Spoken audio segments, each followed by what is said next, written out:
우연히 그 네이버 블로그에서 이런 글이 있었습니다. 나이 들어서 알게 된 진짜 친구 구별법이라는 내용이 있었어요.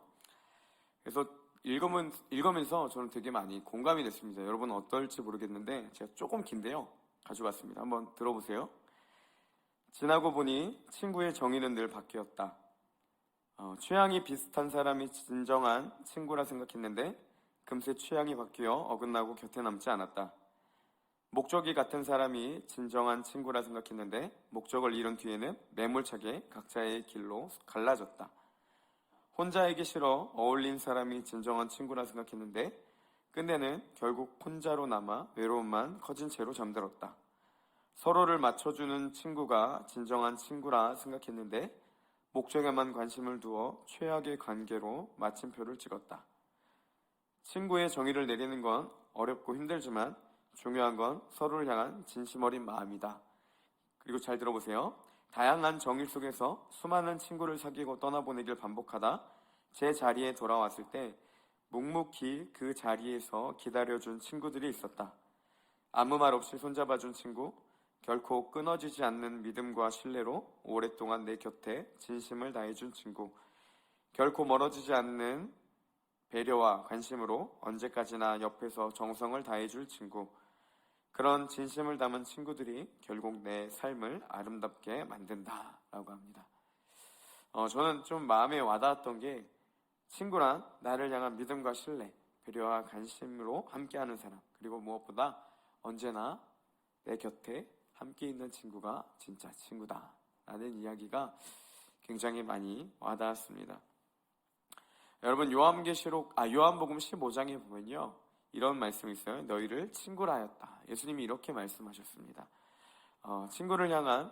서로를 향한 진심 어린 마음, 끊어지지 않는 믿음과 신뢰, 멀어지지 않는 배려와 관심이 진짜 친구다라고 앞에 정의한 것처럼 여러분 우리를 어떻게 보면 친구로 부르신 예수 그리스도, 그분이 나의 진짜 친구라면 우리도 예수님과 그런 관계를 맺어야 된다는 것이죠.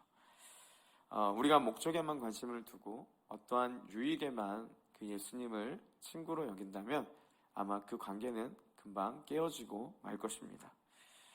오늘은 수련회를 이어서요 요한계시록 2장 3장에 나타나는 그 7교회 중에 두 번째 교회인 서머나 교회를 살펴보려고 합니다. 수련회 때 에베소 교회에서 나눴는데 이제 두 번째인 서머나 교회입니다. 7교회 중에서요 이제 칭찬도 받은 교회 있고 칭찬과 책망을 받은 교회 있고 또 책망만 받은 교회 있는데 특별히 이 칭찬만 받은 교회가 두 교회가 있는데 그 중에 하나가 오늘 말씀에 나타나는 이 서머나 교회입니다. 그들을 한마디로 표현하면 예수님의 찐친이었다라고 이야기를 하면 좋을 것 같아요. 그래서 앞에 이런 이야기들을 좀 같이 읽었습니다. 그들은 온전한 믿음과 신뢰로 주님과 함께했고 예수님의 진짜 친구라고 불릴 만큼 그 하나님 앞에 신실한 자들이었습니다. 근데 이 외형적으로만 봤을 때요, 이 서머나 교회가 에베소 교회에 비하면 굉장히 볼품없는 교회였습니다. 에베소 교회는 어떤 교회였냐면 이단을 배척하는 교회였습니다. 그리고 그 안에 있는 거짓 교사들을 분별할 수 있는 능력이 있는 교회였어요. 그러니까 아마 오랜 제자 양육 그리고 성경 공부 등을 통해서 이들은 성경에 대한 박식한 지식을 가지고 있었고 그리고 어떤 게 잘못된 말씀인지 여러분 이단이 왔을 때 분별할 수 있는 지적인 능력도 성경적인 지식도 신학도 가지고 있는 교회였어요. 그래서 악한 자들을 분별하고 니골라당의 행위들을 미워한다. 하나님은 이 부분에 대해서 그 교회를 칭찬할 만큼 굉장히 권위 있는 교회였습니다. 그리고 이것뿐만이 아니라 그들의 삶도 거룩했어요. 그래서 환난과 어려움이 왔을 때 그들은 수고와 인내가 있었다. 이렇게 하나님이 칭찬해주는 교회가 에베소 교회였습니다. 근데 서머나 교회는 이에 비하면 굉장히 약했습니다. 그리고 7교회 가운데 이 규모와 영향력 면에서는 가장 작은 교회라고 할 수 있을 만큼 초라한 교회였습니다. 그러면 이제 서머나 교회가 당시는 어떤 상황인지 좀 먼저 나누려고 하는데요. 9절에 보니까 서머나 교회의 특징을 설명해 주는데 서머나 교회는 환난과 궁핍이 가득했고 또 자칭 유대인이라는 자들의 비방이 가득했다. 이렇게 설명해 주고 있습니다. 여기서 이제 환난은요. 그들이 겪는 이 기본적인 문제, 그러니까 그들이 굉장히 어려움이 있었다라는 거 이야기를 하는 거고 궁핍과 이 비방은 환난의 두 가지 국면을 이야기를 해주는 겁니다. 그러니까 어떤 환난이 있었냐? 궁핍함이 있었고 그들을 향한 비방이 있었다, 이렇게 설명을 해주는 거죠. 당시 이 서머나 지역에는요, 그 그리스도인들을 악랄하게 반대하는 이 유대인들의 그 대규모 거류지가 있었다고 합니다.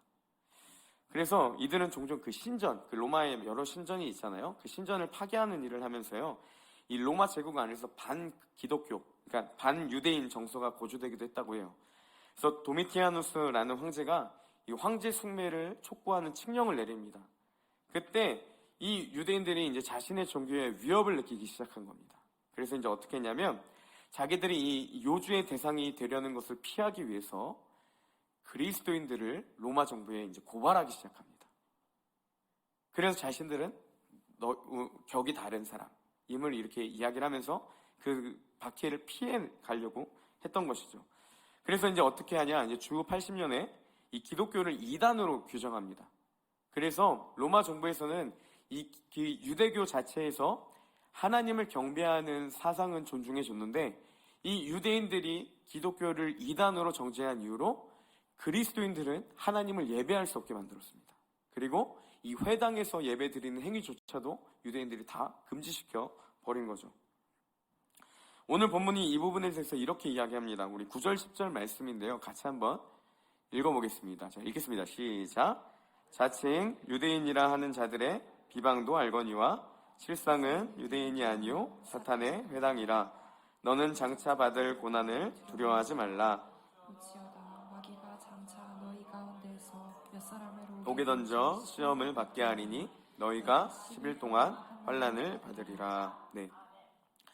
그 서머나 지역은요, 당시 굉장히 그 부유한 지방이었습니다. 그리고 로마 정부에서도 많은 후원도 있었고요. 그러니까 이 황제 숭배의 주 거지가 된 곳이기도 했습니다.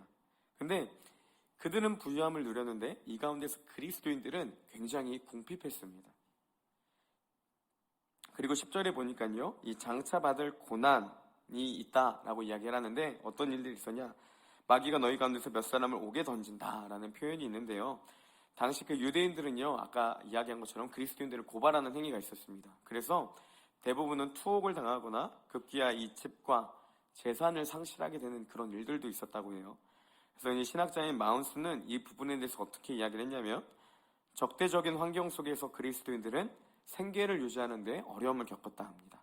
그러니까 로마 정부와 유대인들이요, 다들 혈안이 되어서 그리스도인들을 박해하기 위해 쳐다보고 있었다는 거죠. 심지어 황제 숭배의 칙령이 내려진 이후로 이 그리스도인들을 박해하는데 더 수월했다고 합니다. 그러니까 이런 적대적인 환경 속에서 그리스도인들은 생계를 유지하는 데 굉장히 큰 어려움이 있었다고 해요. 따라서 많은 그리스도인들이 경제적으로 궁핍했다. 그들은 또한 폭도들의 폭력과 약탈의 희생자가 되었다라고 설명을 해주고 있습니다. 그리스도인들은 제가 수련 때 잠깐 이야기했던 것 같은데, 여러분 그 길드, 지금으로 말하면 여기 조합, 그러니까 경제활동하기 위해서는 꼭 가입해야 될 이 조합이 있는데, 그리스도인이라는 명목하에 이 조합에 어울릴 수가, 길드에 들어갈 수가 없었습니다. 그러니까 생계 자체가, 경제활동 자체가 되지 않는 어려움이 있었다는 거죠. 그리고 뭐 이뿐만이 아닙니다.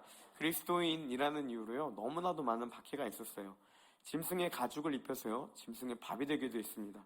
화형 구덩이에 던져놓고요, 서로에게 칼을 주면서 서로를 죽이게 만들었습니다. 그때 그 경기 장면을 보면서 귀족들은 술잔을 마주치고 비웃음과 조롱을 하면서 그 경기를 보고 있었다는 거죠. 그렇게 그리스도인들은 그 경기장 안에서 죽어가기도 했습니다. 맹수를 풀어놓고 아무 무기도 주지 않은 채 잡아먹히는 행위들을 스포츠라 여기면서, 그렇게 그리스도인이라는 이유만으로 그들은 많은 조롱과 비난과 그리고 박해가 있었다는 거죠. 신약 성경에서 오늘 말씀에 나오는 이 비방이라는 말이 보통 신약 성경에서는요, 하나님에 대한 모독의 의미로 사용되고 있습니다. 그러니까 즉 이들이 받은 비방은 어떻게도 볼 수 있냐면, 하나님의 백성을 비방하는 것은 하나님을 모독하는 행위다 라고도 볼 수가 있는 겁니다. 초대교회를 가장 많이 반대했던 사람들은요, 유대인들이었습니다. 사도행전 전체를 보아도 이 기독교의 핵심 반대자들은요, 유대인들이었고, 심지어 로마 당국자들보다도 더 많은 문제를 야기했습니다. 어떻게 보면 로마 사람들이 로마 정부에서 그리스도인을 박해했던 것은 이 유대인들의 그 신고로부터 이제 시작했다, 뭐 이런 이야기가 있을 정도로 실질적으로 그들을 많이 박해했던 건 유대인들이었습니다. 여러분 사도의 요한의 제자이며 초대교회의 교부였던 아마 잘 아실 수도 있는데 이 폴리캅이라는 교부가 있습니다. 그 사람이 어떻게 보면 이 서머나교회에 담임이기도 했는데 이 사람은 이제 기독교 신앙을 버리라 이 명령을 거부해서요 이 화형에 당해 죽기까지 합니다. 그 지역이 이 서머나 지역이었습니다. 그리고 이 폴리캅을 그 교회에 고발한 자들이 누구였냐면 바로 유대인들이었습니다. 그러니까 너무나도 많은 조롱과 비난, 박해, 그리고 유대인들뿐만 아니라 로마 정부로부터도, 그러니까 그들은 끊임없는 그 생계의 위협과 목숨의 위협 가운데 살아가고 신앙을 가지고 있었다는 거죠. 근데 놀라운 게 무엇입니까? 이런 말도 안 되는 상황에서도 그들은 믿음을 지키고 인내했다라는 것입니다. 에베소 교회도 환난과 인내가 있었습니다. 환난 중에 인내가 있었습니다. 수고가 있었습니다. 하나님은 그들에게 그렇지만 한 가지 책망하시는데 뭐였죠? 처음 사랑을 너희가 버렸다라는 거죠. 아마 서머나교회도 의무감물했다면 하나님이 그렇게 책망하셨을 겁니다. 근데 서머나교회는 하나님 책망하신 내용이 없습니다. 이들은 하나님을 사랑했기 때문에, 하나님을 깊이 사랑했기 때문에 목숨이 위협받는 상황 가운데서도 누구나도 쳐다보면 조롱할 수 있는 그리스도인이라는 이름을 부끄러워하지 않고 그들은 끝까지 믿음을 지켰다라는 것입니다. 하나님을 사랑했기 때문에 모든 환난과 궁핍, 비방도 그들에게 문제가 되지 않았던 것입니다. 여러분, 만약에 지금 시대에 가장 신앙 좋은 사람이라고 한다면, 그러니까 어느 나라 사람들이 요즘에 신앙이 좋은 사람이다 라고 할 수 있을까요? 아프리카, 요즘 뜨고 있는 중국, 여러 가지 될 수도 있겠지만, 여러분 아마 목숨을 걸고 신앙생활하는 북한의 지하교회가 아닐까 이런 생각도 듭니다. 설교를 준비하다 이런 말을 들었어요. 잘 들어보세요. 지금은 한국교회가 북한 지하교회를 위해 기도할 때가 아니라, 그러니까 지금 한국교회가 북한에 있는 지하교회를 위해 기도할 때가 아니라 북한의 지하교회 성도들이 한국교회를 위해 기도할 때이다 라는 말이 있다고 합니다. 이해되세요? 너무나도 많은 기독교의 문화가 있고 대형 교회들이 난무하는 이 한국 교회가 북한 교회를 위해 중보할 때가 아니라 목숨을 걸고 자신들의 신앙을 지키면서 몰래 지하에서 하나님을 예배하는 그들이 지금 이 한국 교회를 위해 기도할 때다라는 말이 있다고 합니다. 차마 입에 담을 수 없는 고난의 시간을 그들은 보내고 있지만 분명한 것은요, 이 고난의 시간을 통해서 그들의 신앙의 성숙이 이루어졌는데 어느 정도냐? 목숨을 잃을지라도 위협받는 두려운 상황 가운데서도 하나님을 포기하지 않는 그 신앙의 성숙된 자리에 나아갈 수 있었다라는 거죠. 그들을 그렇게 이끌 수 있었던 힘은 바로 이 고난으로부터 왔다라는 겁니다. 이런 관점으로 보면요, 여러분 신앙생활의 문제는 고난이 아닙니다. 진짜 문제는 뭔지 아세요? 아무런 고난 없이 태평하게 신앙생활하고 있는 상태라는 거죠. 10절에 보니까 이렇게 이야기합니다. 시험을 받게 하리니 라고 되어 있습니다. 여기서 시험은 두 가지 주체가 될 수 있어요. 하나님이 될 수도 있고 사단이 될 수도 있습니다. 두 가지를 다 사용하는 단어를 원어적으로 쓰고 있습니다. 여러분, 사단이 주는 시험은요, 우리를 배교하게 만듭니다. 하나님과 관계를 멀어지게 만들어요. 그래서 사단의 유혹은 우리를 하나님 사이에서 끊어버리게 만듭니다. 대신 하나님이 주는 시험은 무엇입니까? 우리를 연단하게 만들어요. 고난을 통해 더 깊은 성숙의 자리로 이끄는 것이 하나님이 주는 시험이라는 겁니다. 근데 이 가운데서요, 사단은 우리를 배교하도록 시험하지만 하나님은 그것마저도 사용하셔서 우리를 연단의 자리로 이끈다는 겁니다. 성숙의 자리로 이끌어 가시는 분이 하나님이시고 고난이 유익이다 하는 부분이 바로 여기에 있다는 거죠. 저는 우리의 신앙의 문제도 이와 같다고 생각합니다. 요즘 신앙생활의 가장 큰 문제는 뭐냐? 너무 쉽게 신앙생활을 하려는 것이라는 거죠. 고생과 고난의 여정을 너무나도 싫어합니다. 여러분, 누가 개척교회에 가려고 하겠습니까? 저조차도 솔직히 싫습니다. 쉽지 않은 그 고난들을 즐기는 게 너무나도 쉽지 않아져 버렸어요. 저희 부모님 세대만 해도요, 제 어머니만 해도 교회를 개척교회 하는 것들이 어떻게 보면 굉장히 큰 하나님께 돌리는 영광이었습니다. 근데 지금은요, 특별하게 목사님의 이름이 있거나 그렇지 않으면 쉽지 않아진 시대 가운데 살고 있어요. 아무도 가려고 하지 않습니다. 그리고 교회 안에서도 조금만 문제 생기면 어떡합니까? 여러분, 신앙을 포기하거나 아니면 교회를 옮기면 그만이에요. 지금은 그 고난들을 절대로 감당하려고 하지를 않는다는 겁니다. 너무나도 쉽게 옮기고 바꾸고 변화하면서 그 고난들을 잘 피해가기 쉬운 신앙 환경 가운데 어떻게 보면 우리는 살아가고 있다는 거죠. 저는 한편으로 사역하면서 너무 안타까운 게 한 가지가 예배가 너무 많이 무너졌습니다. 여러분, 설교 30분 넘어가면 굉장히 힘들어하는 시대 가운데 살고 있고요. 예배 시간이 5분만 넘어가도 분노를 일으키는 성도들이 있습니다. 진짜 마음 아픈 부분 중에 하나가 주일 예배를 어기는 게요, 너무 아무렇지도 않게 되어버렸어요. 한 주가 찜찜하고 정말 그 감당할 수 없는 죄책감이 시달려야 정상인데 주일 예배 빠지는 게 아무렇지도 않아졌습니다. 신앙 없던 저도요, 어렸을 때는 어떻게 알고 있었냐면 그냥 기독교 문화죠, 물론. 그렇지만 교회 안 나가면 큰일 나는 줄 알았습니다. 그랬다고 뭐 사고가 나거나 그런 게 아니라요, 그냥 큰일 나는 줄 알았어요. 절대 해서는 안 되는 건 줄 알았어요. 근데 지금은요, 너무나도 쉬워져 버렸습니다. 뭐가 있고 가족 행사 있고 그냥 연휴중에 빠져도 되고 여러 가지 시간 중에 한 번 드리면 되는 예배, 주일 예배 단 한 번밖에 드리지 않는 이 주일 예배를 너무나도 가볍게 생각하고 있다는 거죠. 여러분, 서문학교의 사람들에게 예배는요, 우리가 생각하는 이런 형식적인 예배와는 너무나도 달랐습니다. 그들은요, 예배는 생명과 같았습니다. 그리고 목숨을 걸고 그들은 하나님을 예배했습니다. 아니, 목숨을 걸 수밖에 없었습니다. 왜냐하면 그들의 환경은 너무나도 열악했고요, 너무나도 힘들었습니다. 생명을 위협받는 상황이었고 정말 그 생계의 위협과 끊임없는 그 궁핍 가운데 어떻게 보면 이 끼니를 거르는 일도 허다했을 겁니다. 그 상황에서도 그들이 끝까지 붙잡았던 게 무엇입니까? 하나님의 은혜인 이 예배였다라는 거예요. 이게 없으면 죽을 것 같으니까, 이게 없으면 내가 하나님 배신할 것 같으니까 그들은요, 생명을 다해서 모였다라는 겁니다. 이와 비슷한 신앙생활을 했던 자들 중에 하나가 이 청교도인들입니다. 여러분, 끊임없는 정부의 핍박과 많은 순교자들의 피가 있었던 이 청교인들이 목숨을 걸고 신앙을 지켰는데, 그들이 이 신앙을 격려할 때, 그러니까 그렇게 목숨을 다한 그 신앙생활을 하면서도 서로를 위해 믿음으로 격려하며 했던 게 뭐냐면 주일 예배를 강조했다는 겁니다. 그들이 서로에게 주일 예배를 권면할 때 이렇게 이야기를 했다고 해요. 만일 당신이 빠진 주일 예배에 하나님의 특별한 임재하심이 있다면, 만약에 당신이 빠진 그 주일 예배 가운데 하나님이 특별한 임재하심이 있다면 당신이 받을 영적 손해에 대해서 상상해 보세요라고 했다고 합니다.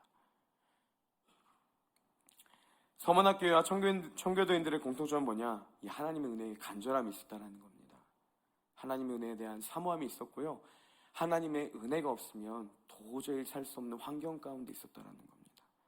그래서 그들은 하나님을 붙잡을 수밖에 없었고, 그런 고난이 괴롭고 힘들지만 오히려 그들을 성숙의 자리로 이끄는 도구가 되었다는 것입니다.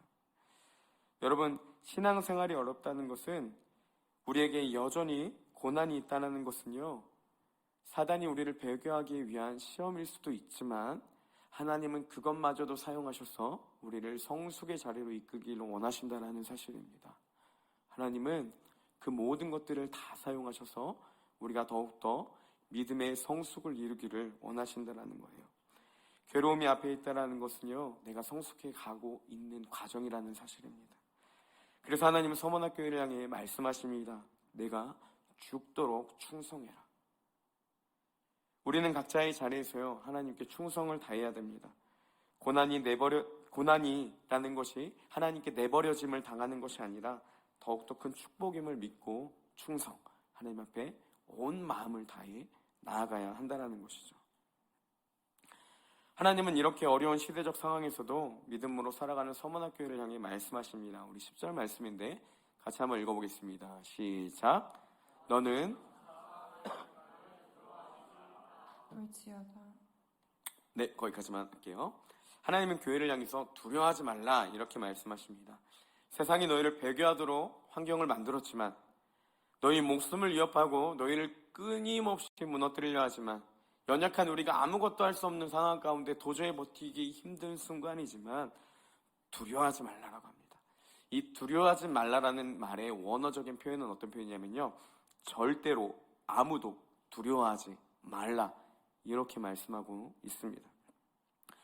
예수님은 마태복음 10장 28절에서 이렇게 말씀하셨습니다. 우리가 두려워야 될 대상이 누구인지 말씀해 주시는데요, 우리 같이 한번 읽어보겠습니다. 시작. 몸은 죽어도 자들을 두려워하지 말고 오직 몸과 영혼을 능히 지옥에 멸하실 수 있는 이를 두려워하라. 몸은 죽여도, 우리의 몸은 죽일지라도 영혼은 능히 죽이지 못하는 자들을 두려워하는 것이 아니라 우리의 몸, 우리의 영혼을 능히 지옥에서 멸하실 수 있는 이, 바로 누구입니까? 하나님을 두려워하라는 거예요. 우리의 목숨을 위협하는 세력들, 우리의 신앙생활을 끊임없이 방해하는 그 어떤 이나 어떠한 환경이나 어떠한 상황을 두려워하는 것이 아니라 우리의 영혼을 능히 심판하실 수도 있는 그분, 우리의 삶의 전부가 되시는 하나님을 두려워하라는 겁니다. 그래서 죄라는 문턱 앞에, 고난과 어려움 가운데 신앙이 끊어질 것 같은 상황 앞에 환경을 두려워할 것인지 아니면 하나님을 두려워할 것인지 우리가 두려워해야 할 대상을 바로 지정하라, 이렇게 예수님은 말씀하고 있는 것입니다. 그러면 이 서문학교회를 향해 하나님 두려워하지 말라라고 말씀하시는데 두려워하지 말아야 될 근거가 어디 있는지 좀 나누고 마치려고 합니다. 첫 번째로 무엇이냐? 하나님은요, 그들의 고통을 아신다라는 거예요. 9절 말씀해 보니까요, 이렇게 되어 있습니다. 내가 내 환난과 궁핍을 안다라고 되어 있습니다. 여러분, 하나님은요, 그 모든 상황을 다 아시는 분이라는 거예요. 결코 모르거나 외면하지 않으시는 분이라는 사실입니다. 모든 사람들이 서문학교의 교인들을 정죄했습니다.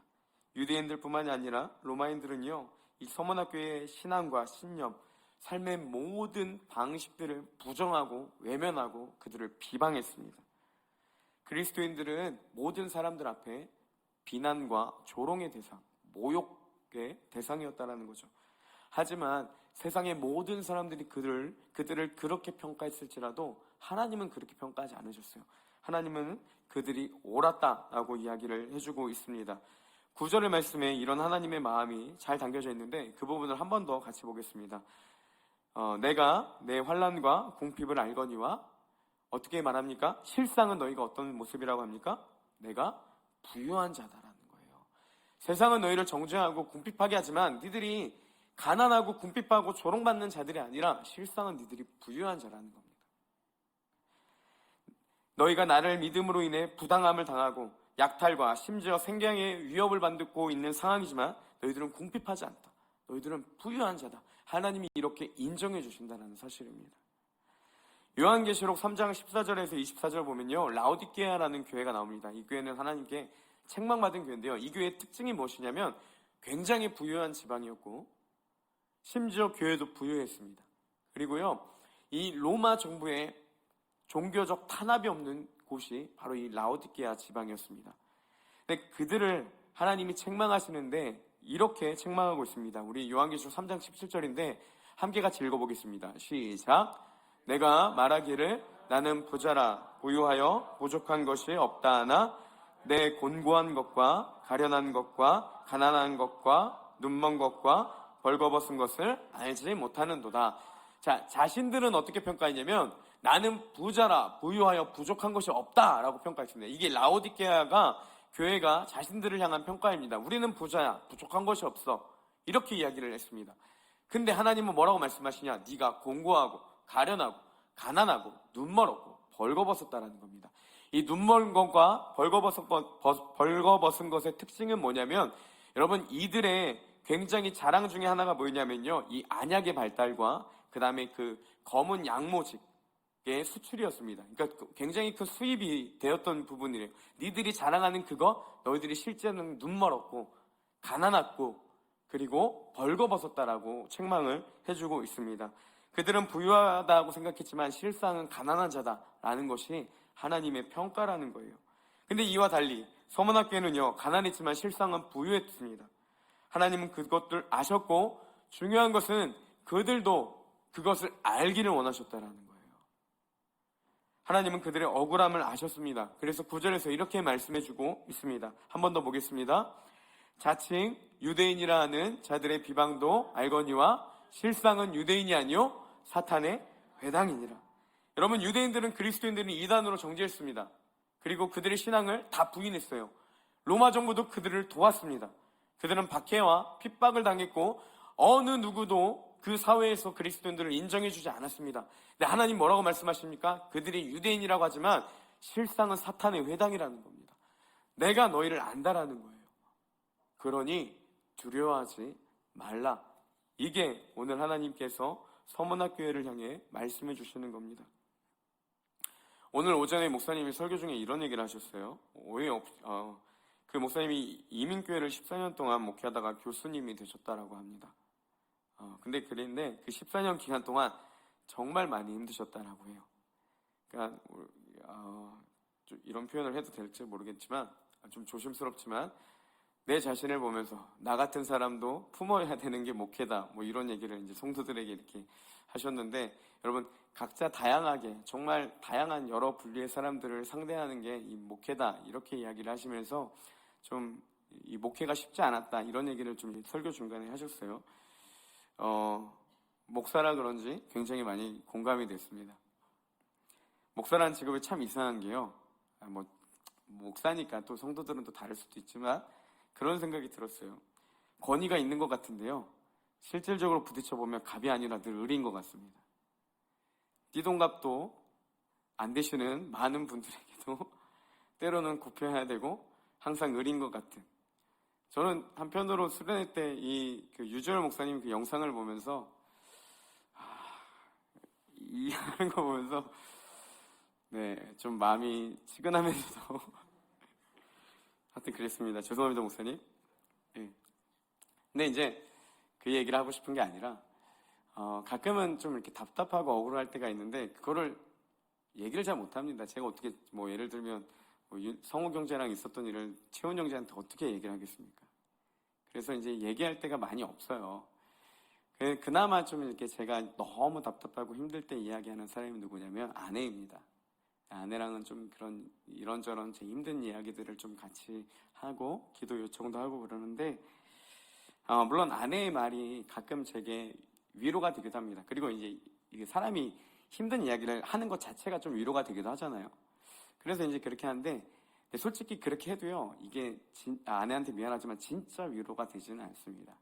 제게 진짜 위로가 되는 건 뭐냐면요, 마음이 답답하고 괴로울 때마다 기도하면 하나님 제 내면 가운데 끊임없이 항상 하셨었던 말씀이 뭐냐면 내가 너를 알아. 괜찮아. 잘하고 있어. 괜찮아.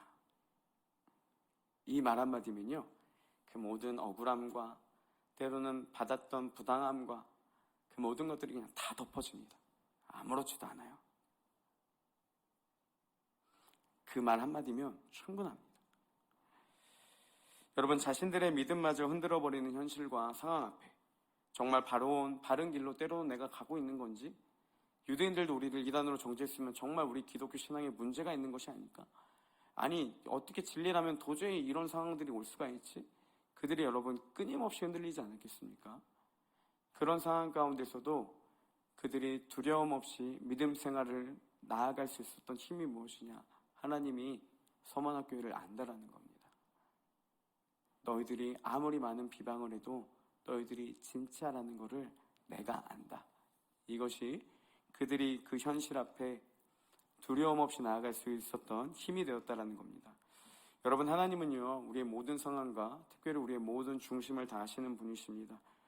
억울하게 고난을 받는 분이 있으십니까? 너무나도 괴로운 시간들을 있는 혹시 지체들이 있는지를 모르겠습니다.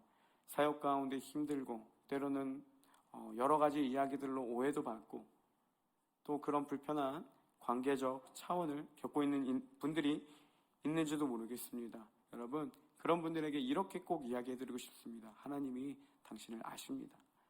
하나님의 모든 것들을 다 아시고 하나님이 우리를 인정해 주신다라는 것.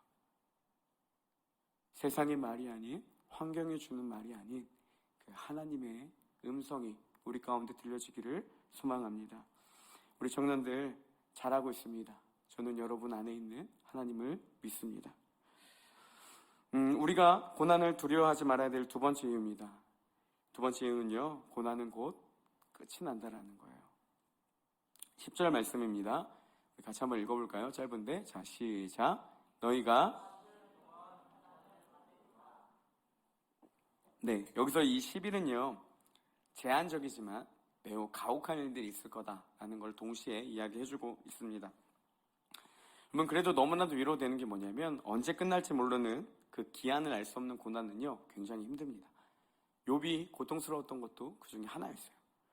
그렇지만 곧 고난이 끝난다라는 것을 알면요 버틸 수 있다라는 거죠. 깊은 고통 속에 있는 서문학교회를 향해 하나님이 그들에게 두려워하지 말라라고 말씀하시며 주셨던 말이 뭡니까? 10일 동안 곧 끝이 난다라는 거죠. 이게 그들의 두려운 현실 속에서도 믿음으로 버틸 수 있었던 힘이 되었던 것입니다. 고린도전서 10장 13절에 보면 이런 하나님의 마음이 잘 나타나 있습니다. 우리 한 번 더 같이 읽어보겠습니다. 시작. 사람이 감당할 시험 밖에는 너희가 당한 것이 없나니 오직 하나님은 미쁘사 너희가 감당하지 못할 시험 당함을 허락하지 아니하시고 시험 당할 즈음에 또한 피할 길을 내사 너희로 능히 담당하게 하시느니라. 아멘. 여러분, 하나님 안에서 사람이 감당하지 못할 시험 당함은 없습니다. 왜요? 하나님이 그렇게 말씀하셨기 때문입니다. 사단은 우리를 배교하게 합니다. 하나님을 멀어지게 하기 위해 우리를 시험합니다. 하지만 하나님은 우리가 감당하지 못할 시험당함 자체를 다 끊어버리신다는 거예요. 온 천지를 만드신 전능하신 하나님은 감당하지 못할 시험당함을 허락지 않으십니다. 하나님이 허락지 않으시면 그 누구도, 그 어떤 피조물도, 그 어떠한 능력도 하나님을 거스를 수 없다라는 것. 이것을 우리는 늘 기억해야 하는 것입니다. 서문학교의 고난도 10일이라고 하신 이유가 여기에 있습니다. 이 시험이 힘들지만 오래되지 않으니 버티고 견디라는 것이죠. 곧 끝이 나니까 너희가 견디라는 겁니다. 그리고 내가 죽도록 충성하라. 그러면 생명의 면류관을 너희에게 주겠다. 너희에게 이 영적인 은혜가 임할 것이다. 그러니 조금만 더 버티고 견뎌라. 이렇게 주님 말씀하고 계십니다. 여러분, 우리는 이 소망 붙들고 버티기만 하면 됩니다. 싸울 것도 없이요, 이겨낼 것도 없이요, 그냥 기다리면 됩니다. 그러면 하나님이 그때에 하나님의 방법대로 하신다라는 것이죠. 이런 확신의 말씀이 로마서 8장에 잘 기록되어 있습니다. 먼저 우리 35절, 8장 35절을 같이 한번 읽어보겠습니다. 좀 선포하듯이 읽었으면 좋겠어요. 같이 한번 읽겠습니다. 시작. 누가 우리를 그리스도의 사랑에서 끊으리요? 환난이나 공고나 박해나 기근이나 적신이나 위험이나 칼이 아무도 끊을 수 없다는 겁니다. 그리고 37절에 이렇게 말씀하십니다. 같이 한번 읽어봅시다. 시작. 그러나 이 모든 일에 우리를 사랑하시는 이로 말미암아 우리가 넉넉히 이기느니라. 그 누구도 끊을 수 없습니다. 우리가 넉넉히 이기게 하시는 하나님의 사랑이 우리를 반드시 승리하게 하신다라는 것입니다. 이 말씀을 붙잡고요, 확신에 찬 마음으로 우리는 나아가야 된다는 거죠. 그래서 수련의 주제의 말씀이 여기서 왔습니다. 우리 38절, 39절인데 함께 같이 또 읽어보겠습니다. 먼저 38절 읽겠습니다. 시작. 내가 확신하노니 사망이나 생명이나 천사들이나 권세자들이나 현재일이나 장래일이나 능력이나 높음이나 기쁨이나 다른 어떤 피조물이라도 우리를 우리 주 그리스도 예수 안에 있는 하나님의 사랑에서 끊을 수 없으리라. 아멘. 여러분, 어떤 그 무엇도 하나님과 우리 사이에서 끊을 수 없다라는 거예요. 건들 수 없다라는 겁니다. 하나님이 감당하지 못할 시험당함을 허락치 않으시고 또 시험당할 즈음에 피할 길을 내셔서 능히 건너가게 하시는 분, 그 사랑에서 아무도 끊을 수 없게 우리를 붙드시는 분, 그분이 우리가 믿는 하나님이시라는 사실입니다. 여러분, 이 약속을 붙들고 나아가는 사람은요 버틸 수 있는 거예요. 모든 잎이 말라버리고 추운 겨울이 오면 모든 생명이 다 끝나버리는 것 같지만, 여러분, 우리가 추운 겨울 속에서도 그 다음의 농사를 소망할 수 있는 이유가 무엇입니까? 봄은 반드시 온다라는 거예요. 겨울에도 거름을 주고 우리가 씨를 뿌리는 이유가 뭐겠습니까? 봄은 반드시 오기 때문인 거예요. 똑같습니다. 고난이 힘든 시간이 있지만 우리가 그 가운데서도 소망할 수 있는 이유는 무엇인가요? 봄은 반드시 온다. 하나님은 반드시 그 시간을 끝나게 하실 거라는 겁니다. 그렇기 때문에 고난 가운데 두려워할 필요가 없다라는 거예요. 힘든 시간 가운데 낙심하고 좌절할 필요가 없다라는 겁니다. 우리는 한 가지, 봄이 올 때까지, 10일이 지날 때까지 버티고 견디고 두려워하지 않으면 되는 겁니다. 그러면 하나님의 때에 하나님이 하시는 겁니다. 그래서 시편 기자는 이야기합니다. 새벽에 하나님이 속히 우리를 도우신다라는 거죠. 새벽이 어떤 때입니까? 어둠과 아침, 빛이 오는 가장 빠른 시간입니다. 하나님은 그렇게 우리를 속히 도우시겠다라는 거예요. 이제 말씀을 마치겠습니다. 우리 찬양팀은 나와주시고, 여러분 이 말씀을 꼭 붙잡고 나아갔으면 좋겠습니다. 하나님의 사랑에서 그 누구도 끊을 수 없습니다. 우리가 하나님을 택한 것이 아니라 하나님이 우리를 택하고 부르셨습니다. 그 부르심 가운데 하나님은 우리를 선하게 반드시 인도해 주실 겁니다. 중요한 것은 어떻게든 봄이 오는데요, 그냥 힘들고 지쳐서 쓰러져 가면서 버티는 게 아니라 서문학교회처럼 죽도록 충성하며 반드시 봄이 온다는 그 소망의 확신을 붙잡고 그 어려운 시기들을 잘 이겨나가는 우리 청년들 되기를 소망합니다. 이런 마음으로 우리의 신앙을 힘들게 하는 부분들, 우리의 삶을 어렵게 하는 부분들, 하나님께 나아가는데 방해되었던 그 부분들을 향해서 같이 이렇게 선언하며 찬양했으면 좋겠습니다. 주가 거기 계시기 때문에 우리가 나아가겠습니다. 이런 마음으로 우리 함께 고백하며 찬양하기를 소망합니다.